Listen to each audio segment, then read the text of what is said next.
Hi, BrenTech here, where tech is made simple. So if you are using the Microsoft 3D Viewer app, then just a quick heads up that Microsoft has announced that it has now officially deprecated 3D Viewer.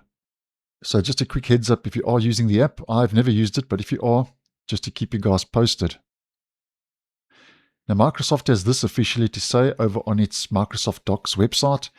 3D Viewer is deprecated and will be removed from the Microsoft Store on July the 1st, 2026.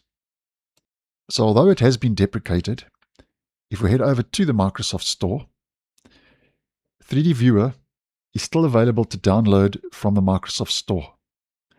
But starting July the 2nd, 2026, you won't be able to download the app anymore. And while the app won't suddenly stop working for you, who already have it installed, it will receive no future updates and will effectively, obviously, be out of support. So the app is deprecated from July the 2nd, won't be available from the Microsoft Store, although it currently still is. And 3D Viewer was once part of Microsoft's mixed reality era, so to speak, and basically lets you view 3D models and animations in real time. I personally don't think it was the world's most popular app, but just wanted to post this quick video and give you a heads up if you are using 3D Viewer.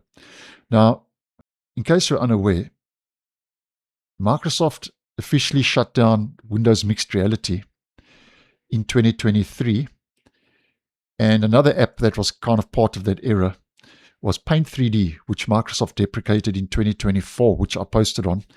And by the way, I have posted a video that has helped a lot of folks out, that if you still want to use the Paint 3D on your device because it has been deprecated, I've posted a video on how you can get your hands on that and still use it on Windows 10 and Windows 11. The video will be linked down below and in the end screen. So 3D Viewer is no more. So just a quick post to keep you guys in the loop. So thanks for watching, and I'll see you in the next one.